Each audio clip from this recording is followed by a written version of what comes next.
증시 인사이트 이어가겠습니다. 오늘은 SK증권 허선재 연구원과 함께 스몰캡에 대해서 살펴보겠습니다. 어서 오십시오. 안녕하십니까. 요즘 장이 좀 대형주 장세인 것 같아요. 근데 상대적으로 이제 스몰캡에 대한 관심은 좀 그렇게 크지는 않은 것 같은데 어떻습니까?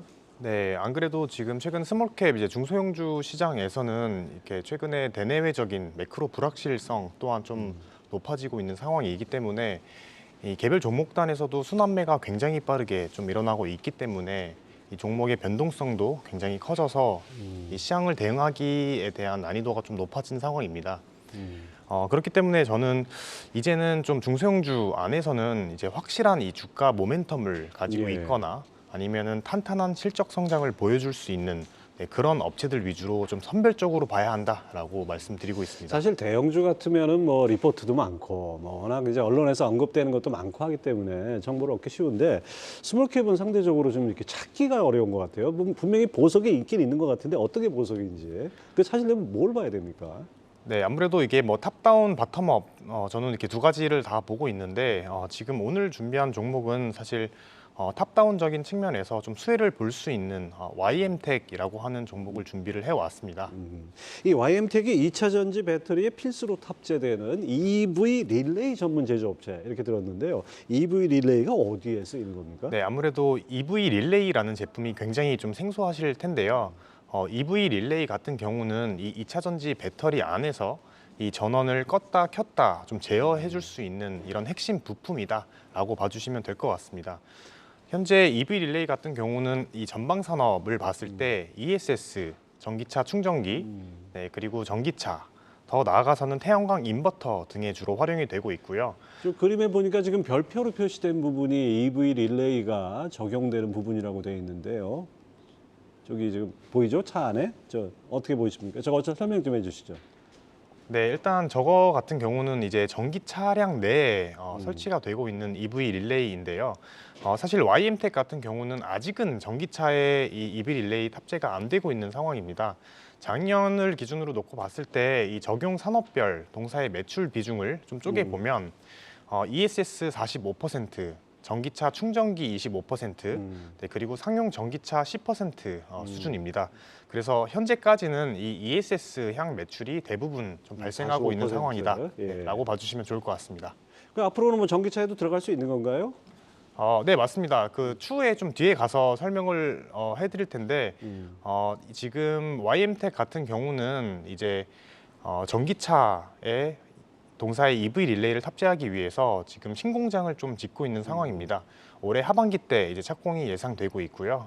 내년에 이제 완공이 돼서 좀 본격적으로 추후에 좀 매출이 나올 것으로 예상을 하고 있습니다. YM텍의 투자 포인트는 어떻게 잡아야 될까요? 네, 투자 포인트 같은 경우는 앞서 말씀드린 이 다양한 전방 산업별로 좀 고른 이 판매량 확대가 이어질 것으로 예상을 하고 있는데 특히 이 단기적으로 주목할 만한 부분은 YM텍은 이제 일종의 숨겨진 전기차 충전기 수혜주이다라고 봐주셔도 될 것 같습니다. 예. 최근에 안 그래도 이 정부나 다양한 이 주요 대기업들이 전기차 충전 인프라에 대한 투자를 대폭 늘리겠다라고 그렇죠. 발표를 하면서 좀 관련된 전기차 충전기 업체들의 주가가 좀 좋은 모습을 보여줬는데요. 그렇기 때문에 아직은 덜 알려진 이 YM텍에 대한 스터디를 지금 미리 좀 해볼 필요가 있다라고 판단하고 있습니다. 전기차가 늘어나면 뭐 충전 인프라 확충은 당연한 거고 그렇게 하다 보니까 EV 릴레이 수요가 계속 늘어날 수 있다 이런 말씀이네요. 자, 어쨌든 간에 전기차 충전 인프라는 아직 많이 부족한 상황입니다. 그만큼 또 앞으로 시장 경쟁이 치열해지고 하면 수혜가 커질 것 같은데요. 이게 추가로 말씀해 주신다면요. 네, 일단 기본적으로 이 전기차 충전기 한 대당 EV 릴레이 두 대가 현재 좀 탑재가 되고 있는 그런 상황입니다. 그리고 실제로 작년부터 동사의 이 전기차 충전기향 EV 릴레이 매출액이 분기별로 꽤나 유의미하게 좀 늘어나는 모습이 확인이 되고 있는 그런 상황입니다. 그래서 이 전기차 충전기 시장을 좀 간략히 살펴보면 대표적으로 크게 두 가지 특징이 있는데요. 첫 번째는 말씀해 주셨던 것처럼 지금 전 세계적으로 전기차 충전기 인프라 자체가 매우 부족한 상황입니다. 그렇기 때문에 뭐 한국을 포함해서 미국, 유럽 등등 주요 국가들은 굉장히 다소 공격적으로 이 전기차 충전기 인프라를 늘리겠다. 그렇죠. 보조금도 많이 줘가면서 엄청나게 늘리고 있는 상황인데요. 네, 맞습니다. 이제 그런 상황이고요. 그리고 이제 시장 환경 측면에서 살펴봤을 때 너무나 이렇게 매력적인 성장이 확실히 보장된 산업이기 때문에 굉장히 다양한 업체들이 이 시장에 진출하면서 이 경쟁이 매우 치열해지고 있는 그런 상황입니다. 실제로 한국 같은 경우는 2025년까지 전기차 충전기 50만 대까지 확대하겠다라고 발표를 했고 미국도 마찬가지로 50만 대 그리고 유럽 같은 경우는 이제 2030년까지 총 300만 대까지 구축을 하겠다라고 다소 좀 공격적으로 발표를 하고 있는 상황입니다. 여기서 중요한 거는 아직은 초기 시장이기 때문에 어떤 업체가 이 시장에서의 주요 업체로 올라설지는 아직은 모르는 상황이지만 예. 그럼에도 불구하고 이 YM텍 같은 경우는 SK 시그넷, 대영채비 그리고 ABB와 같은 국내외 주요 전기차 충전기 업체들을 이미 고객사로 확보하고 있습니다. 네, 지금 고객사들이 쭉 나오는데요. 뭐 웬만한 데는 다 들어가 있네요. 삼성 SDI도 있고, 그다음에 에디슨 모터스도 있고. 네, 그렇기 때문에 이 충전기 시장에서 어떤 업체가 주요 업체가 될지 모르지만 그럼에도 불구하고 이 전기차 충전기 대수가 늘어나면 늘어날수록 이 전기차 충전기의 핵심 부품인 EV 릴레이를 납품하는 YM텍의 수혜가 예상된다라는 포인트를 가장 좋게 보고 있습니다. 뭐 지금 뭐 전방 산업이 앞으로 계속 커지는 것이 하나의 기정사실이 돼 있으니까 EV 릴레이를 생산하는 YM텍이 앞으로 양적, 질적 성장 가능성은 뭐 아주 뚜렷하다고 할 수 있는데요. 이 관련해서 여러 가지 또 변수가 있을 것 같아요. 어떤 점들이 있습니까? 크게 이제 사실 질적 성장 측면에서는 앞서 말씀드린 것처럼 조금만 더 깊게 들어가 보면 전기차 충전기 대수 자체가 늘어나고 있지만 그 안에서도 굉장히 전력과 전압이 센 이 급속 충전기 수요도 굉장히 좀 빠르게 늘어나고 예. 있는 상황입니다. 그런데 이제 이 급속 충전기에는 들어가는 EV 릴레이가 기존 완속 충전기 대비 마진율이 월등히 좋기 때문에 앞으로 급속 충전기가 글로벌리 확대가 된다라고 하면은 YM텍 입장에서는 사실 수익성 개선까지 좀 기대를 해볼 수 있다라는 포인트를 좋게 보고 있고요. 그리고 양적 성장 측면에서는 맨 처음에 말씀드렸던 그 전기차 향으로 들어가는 EV 릴레이인데 요거를 조금 더 구체적으로 말씀을 드려보면 YM텍 같은 경우는 일단 지금 국내 완성차 제조업체들의 동향을 보면 이 충전 시간 단축을 위해서 이 전기차 충전 시스템의 규격을 400볼트에서 800볼트로 예. 현재 좀 빠르게 늘리고 있는 그런 상황이고요. 해당 과정에서 YM텍의 EV 릴레이가 이제 탑재가 될 걸로 예상을 하고 있습니다. 전기차 충전기에는 한 대당 EV 릴레이가 2대 들어간다라고 말씀을 드렸는데 전기차에는 한 대당 EV 릴레이가 총 7대 정도가 들어가기 때문에 앞으로 이 본격적인 제품 공급이 시작된다라고 하면은 꽤나 좀 괄목할 만한 이 매출 성장을 기대해 볼 수 있을 것 같습니다. EV 릴레이가 가격이 보통 어느 정도 하나요? 하나가? 사실 EV 릴레이 같은 경우는 이 YM텍이 만드는 EV 릴레이는 굉장히 좀 제품 라인업이 다양한데요. 이게 사이즈별로도 다르고 또 이 암페어별로도 다른데 일반적으로 지금 판매가 잘 되고 있는 것들은 뭐 10만 원에서 20만 원 사이라고 알고 있습니다. 경쟁사는 어떤 데들이 있습니까? 국내외에? 경쟁사 같은 경우에는 이게 사실 글로벌 대형 업체들이 좀 과점하고 있는 시장입니다. 예. 그래서 파나소닉, 덴소, 홍파 같은 업체들이 뭐 아주 엄청난 네, 경쟁사들이 맞습니다. 있네요. 그래서 사실 YM텍 같은 경우는 지금 말씀드린 것처럼 전기차 충전기나 ESS 등과 같은 곳에 좀 집중을 하고 있고 일종의 좀 니치 플레이어이다라고 봐주시면 될 것 같습니다. 예. 자, YM텍은 이 정도로 하고요. 그다음에 애니플러스라는 기업을 한번 살펴볼까요? 이 애니플러스에 대해서 상당히 긍정적으로 전망하셨던데 어떤 기업인지 먼저 좀 간단히 소개를 해주시죠. 네, 애니플러스 같은 경우는 일본 애니메이션을 국내 그리고 아시아로 유통하고 있는 이 애니메이션 전문 유통업체이다라고 봐주시면 될 것 같고요. 현재 시장에 보여지고 있는 애니메이션은 대부분 이 애니플러스가 유통한 작품이다. 일본의 애니메이션은 다 애니플러스로 거쳐서 온다. 이렇게 보면 됩니까? 일단 구체적인 숫자를 좀 살펴보면 전체 신작 점유율에서 애니플러스가 차지하는 비중이 약 70% 이상입니다. 그러니까 뭐 아무튼 일본 애니메이션이 흥행에 성공했다. 그러면 애니플러스의 실적이 좋아진다. 이렇게 보면 되겠네요. 아무래도 이제 대부분의 작품을 유통하고 있다 보니까 좀 직접적으로 수혜는 예상해 볼 수 있을 것 같습니다. 뭐 그러다 보니까 뭐 올 들어서 뭐 슬램덩크니 스즈메의 문단속, 귀멸의 칼날, 뭐 일본 애니메이션 전성시대입니다. 이렇다 보니까 뭐 펀더멘털이나 주주가치 개선, 뭐 이건 당연하게 이 애니플러스 나타날 것 같은데요. 이 배경 좀 설명해 주시죠. 네, 말씀 주신 것처럼 사실 뭐 스즈메 문단속, 뭐 귀멸의 칼날 등과 같은 작품들이 이 박스 오피스 흥행에 좀 성공을 하면서 굉장히 좀 이 분위기가 좋은 상황인데요. 이런 전방 시장의 성장 이외에도 사실 애니플러스 바텀업적으로 봤을 때 여러 가지 모멘텀이 좀 있는 상황입니다. 대표적으로 최근에 애니플러스가 다양한 회사들을 좀 인수 합병을 진행을 했는데 해당 과정에서 이 사업적 시너지가 좀 극대화되면서 향후 실적 성장과 함께 이 밸류에이션 리레이팅이 좀 이뤄질 것으로 예상을 하고 있습니다. 실제로 작년에는 이 애니메이션을 전문적으로 이제 유통하는 OTT 업체인 라프텔이라는 회사를 인수를 했고요.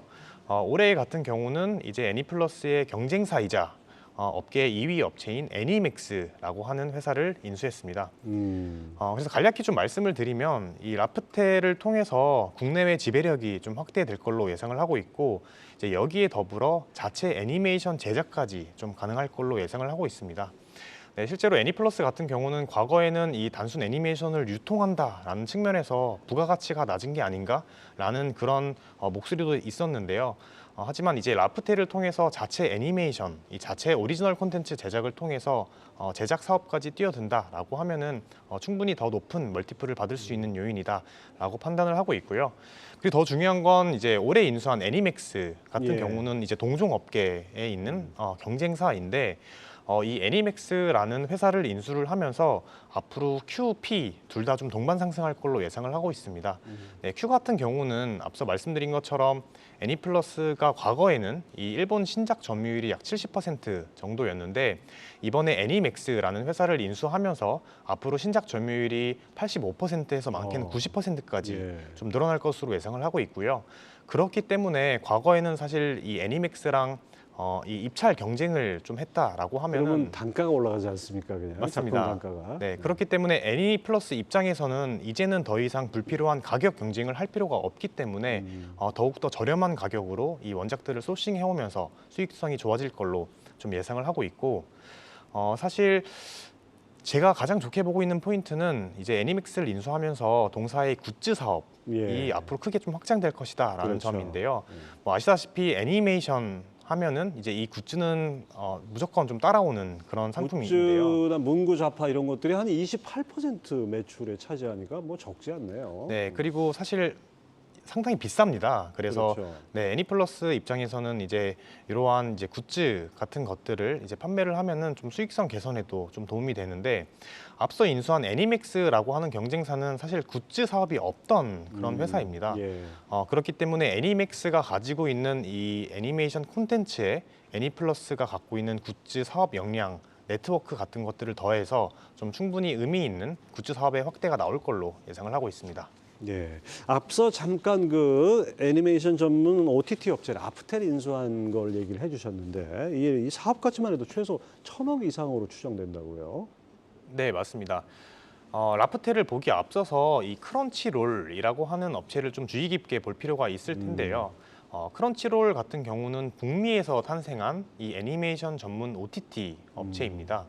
주목할 만한 점은 2021년에 소니가 이 크런치롤을 1조 4천억에 좀 인수한 바 있습니다.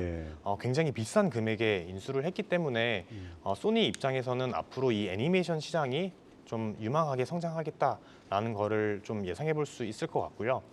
그래서 당시 이제 크런치롤이 유료 구독자 수가 약 500만 명 정도가 있었는데 이제 이러한 숫자를 좀 이 라프텔에 대입을 해보면 최소 1,000억 정도의 사업 가치가 나온다라고 판단을 하고 있습니다. 그런데 이제 라프텔을 포함한 애니플러스의 전사 시총이 현재 약 1,700억 정도이기 때문에 앞으로 이제 라프텔과의 사업적 시너지가 가시적으로 좀 나오는 구간마다 충분히 업사이드가 나오는 상황이다라고 예상하고 있습니다. 연구원님 그 애니플러스 목표 주가와 투자 전략도 한번 제시해 주시죠. 네, 목표 주가는 약 8,000원 정도를 제시를 했고요. 제가 예상했을 때 시총 3,500억 정도까지는 충분히 지금의 갈 수 2배가 있다. 되는 거네요. 네, 맞습니다. 그래서 충분히 이제 시총 3,500억 정도까지는 갈 수 있다라고 예상을 하고 있고요. 그러면 실적에 대해서 좀 말씀을 드리면 이제 올해 매출액 같은 경우는 전년 대비 약 75% 정도 성장한 1,100억 수준, 그리고 영업이익 같은 경우는 약 60% 성장한 230억 수준으로 예상을 하고 있습니다. 그래서 동사의 앞으로의 주가 흐름이 뭐에 따라 좀 크게 달라질 수 있느냐를 좀 분석을 해보면 대표적으로 분기별로 앞서 말씀드렸던 인수 효과가 좀 증명이 되는 그 구간 플러스 앞서 말씀드린 라프텔 같은 경우는 올해부터 이제 아시아 국가로 해외 진출이 좀 예정이 되어 있습니다. 예. 그래서 이러한 스케줄을 좀 관심 있게 지켜볼 필요가 있다라고 보고 있습니다. 어쨌든 간에 뭐 이 애니메이션 수요가 많이 늘어나다 보니까 뭐 성인들이 뭐 두 번, 세 번 막 보고 하니까 뭐 이런 것들이 애니플러스에는 상당히 긍정적인 요인이고 또 경쟁사를 인수하면서 국내 시장 점유율이 더 높아진 거 이런 것들이 아주 긍정적으로 보이네요. 자, 이제 3분기에 조만간 접어듭니다. 3분기 스몰캡 투자 전략은 어떻게 짜야 될까요? 네, 저 같은 경우는 아무래도 이제 1분기 실적이 나왔는데요, 최근에 이제 주요 업체들별로 좀 실적이 잘 나온 업체들도 있고 그렇지 못한 예. 업체들도 있었습니다. 근데 이번에 명확히 좀 나타난 점은 유독 이렇게 실적이 잘 나온 업체들이 탄탄하게 주가가 빠지지 않고 계속 올라가는 그렇죠. 흐름이 나타났는데요. 사실 하반기 갈수록 이러한 매크로 환경이나 경제 환경이 조금은 나아지진 않을 것 같고요. 그렇기 때문에 계속해서 좀 실적을 탄탄하게 보여줄 수 있는 업체들 위주로 선별해서 투자하는 것이 중요하다라고 판단하고 있습니다. 지금 말씀해주신 YM텍이나 애니플러스처럼 이렇게 앞으로 실적 개선이 기대되는 이런 종목들 미리 길목을 지키는 것도 방법일 것 같습니다. 최근에 좀 IPO 시장이 조금 살아나는 것 같은 느낌도 드는데 이 스몰캡을 담당하시니까 스몰캡 IPO들이 많지 않습니까? 이런 거를 볼 때는 어떤 점을 주로 보십니까? 네, 아무래도 최근에 이제 좀 최근에 상장한 기업들이 일부 긍정적인 주가 흐름을 이제 보여줬기 때문에 IPO 시장이 이제는 회복기에 접어드는 것이 아닌가라는 좀 기대를 해보실 수 있는데요. 사실은 아직은 조금은 이제 좀 어려운 상황이다라고 판단을 하고 예. 있습니다. 실제로 공모가 대비 이제 당일 종가가 그렇게 높게 끝난 기업들이 많지는 않았고요. 예. 그리고 이 양극화가 굉장히 좀 그렇죠. 심해지고 있는 어떤 그런 종목은 뭐 상황이라고 보고 있습니다. 경쟁률, 청약 경쟁률이 뭐 한 1,800대일까지 가는 반면에 어떤 종목은 또 한 뭐 수백 대 일 정도로 끝나고 수십 대 일도 있고 뭐 이런 것 같은데요. 네, 맞습니다. 그래서 사실 하반기 때는 이제 대형 IPO 종목들이 좀 상장이 예정되어 있기 예. 때문에 그 시점에는 조금 더 이제 회복에 다가워지지 않을까라고 예상을 하고 있습니다. 그러니까 대형 IPO 종목들이 좀 끌어줘야 전체적인 IPO 시장에 스몰캡도 좀 어떻게 보면 좀 관심을 모은다 그럴까요? 뭐 이런 효과가 있는 거죠. 네, 맞습니다.